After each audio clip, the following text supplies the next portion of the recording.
नमो नारायण। जय महाकाल, जय मां बगलामुखी। सभी दर्शकों का बहुत बहुत स्वागत है। देखिए, आज का विषय है कि अगर पूजा में ये देवी देवता आपको दिखाई देने लग जाए, यानी जो भी पूजा पाठ आप कर रहे हैं, सपने के माध्यम से आपको आपकी पूजा के समय में वो संकेत मिलने लग जाए। और ये सबके साथ नहीं होगा। जो भी इंसान पूजा पाठ और भक्ति साधना में बहुत ज्यादा लीन होगा, उसको सपने के माध्यम से अलग अलग देवी देवता दिखाई देंगे। मुझे ऐसे बहुत से डीएम आ रहे थे कि गुरुजी, मुझे सपने में ये दिखाई दे रहे हैं, मुझे सपने में वो दिखाई दे रहे हैं, उनका क्या संकेत होता है। तो आज मैंने यही टॉपिक चूज किया है कि सपने में अगर अलग अलग देवी देवता आपको दिखाई देते हैं तो समझ जाइए कि आपके इष्ट देव आपसे प्रसन्न हैं। देखिए, फिर बोल देता हूं, इष्ट देव केवल एक ही होते हैं और यही सबसे उच्च होते हैं। कुल देवी देवता इनसे नीचे होते हैं और इनसे नीचे होते हैं पितृदेव। पितृदेव के द्वारा प्रसन्न होने पर आपकी पूजा का फल आपके कुल देवी देवता को मिलता है और कुल देवी देवता के मिलने के बाद आपको पूजा का फल अंत में परम पिता परमेश्वर परमात्मा से मिलता है और वही आपके इष्ट देव होते हैं। बहुत से लोगों को सपने में शिवलिंग दिखाई देता है, शिवलिंग की मूर्ति दिखाई देती है, शिवलिंग की पूजा करते हैं। वो लोग शिवलिंग पर जल, दूध, फल, फूल सब चढ़ाते हैं। तो ऐसे भी सपने आपको दिखाई देते हैं। और कई कई जगह पर सपने का बहुत मतलब होता है और कुछ कुछ जगहों पर सपने का कोई भी मतलब नहीं होता है। अगर आपको कोई भी सपना आकर चला जाए और वो सपना आपको याद ना रहे, आप भूल जाते हो, तो याद करिए कि वो सपना आपके कोई काम का नहीं था। वो सपना बस एक आपके दिमाग का विजुलाइजेशन था, जो दिन भर में या कभी आपने अपने जीवन काल के समय में देखा होगा, समझा होगा, इसलिए आपको वो सपना दिखाई दिया। तो ऐसा जरूरी नहीं है कि सभी सपने सही हो, लेकिन अगर कोई सपना आपको बार बार दिख रहा है और वो सपना आपको याद भी रहता है तो उस सपने को किसी को बताना नहीं चाहिए। क्योंकि सपने के माध्यम से भगवान आपको इंगित कराने की कोशिश करते हैं कि आप और हमारे बीच में जो रिलेशन है वो बहुत प्रगाढ़ है और आप एकदम सही मार्ग पे हैं। ये एक तरीके से एक बैरियर है। अगर आपने शिव महापुराण पढ़ी होगी, विष्णु महापुराण पढ़ी होगी, तो उसमें भक्त जो होता है और भगवान ईश्वर जो होते हैं, उसके बीच में बैरियर यानी कड़ी को, एक ब्रिज को दर्शाया गया। तो यही वो ब्रिज है जो सपने के माध्यम से बनता है और भगवान हर भक्त को चूज करते हैं, चुनते हैं। और जैसे ही आपने सपने को किसी तीसरे इंसान को बताया तो वो सपना आपका चला जाता है, वो बैरियर आपका टूट जाता है। हर सपना आपके व्यक्तित्व पे अगर वो याद रहता है और आपसे जुड़ा हुआ है तो वो पहले से ही इंडिकेशन देता है और सपने के माध्यम से ही आपके ईश्वर आपको बताते हैं कि आपके ऊपर शुभ या अशुभ प्रभाव पड़ेगा कि नहीं पड़ेगा।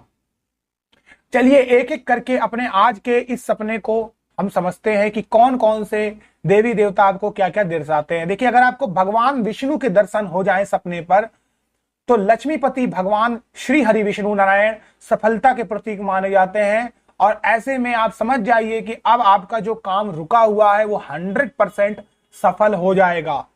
अगर आपको सपने में मां सरस्वती दिखाई देती हैं, तो अगर आप कोई कॉम्पिटिटिव एग्जाम की तैयारी कर रहे हैं, कोई शिक्षा में आप एग्जाम देना चाहते हैं, तो 100% अब आपको ज्ञान मिलेगा, विद्या मिलेगी और उस कॉम्पिटिटिव एग्जाम में भी आप सफल हो जाएंगे। इसमें कोई शक नहीं है। अगर आपको सपने में श्री बजरंग बली के दर्शन होते हैं, संकट मोचन श्री हनुमान जी के दर्शन होते हैं, तो आप समझ जाइए कि अब आपके शत्रुओं का नाश तय है। कोई भी कोर्ट कचहरी मुकदमा आपके ऊपर चल रहा वो अब खत्म होने की कगार पे होगा, 100% खत्म हो जाएगा। अगर सपने में आपको मां लक्ष्मी दिखती हैं तो कोई भी पॉसिबिलिटी है कि आपको लॉटरी लग जाए, कोई व्यापार में बड़ा मुनाफा हो जाए। अगर आप ट्रेडिंग करते हैं, शेयर में पैसे लगाते हैं, तो भी आपको सफलता मिल सकती है या फिर आपका रुका हुआ धन आ सकता है। इसके साथ साथ अगर निर्धनता ने आपको घेरा हुआ है तो कमर कस लीजिए, अब आपके अच्छे दिन आने वाले हैं। अगर सपने में आपको मां दुर्गा दिखती हैं तो जल्दी से जल्दी परिवार के ऊपर आया हुआ सभी संकट खत्म होने वाला है। आपके घर में आपका मुखिया या कोई भी इंसान अगर बहुत ही असाध्य रोग से पीड़ित है, वो रोग अब खत्म हो जाएगा, इसमें कोई भी शक नहीं है। अगर सपने में आपको शिवलिंग दिखता है तो यह बहुत ही शुभ माना जाता है।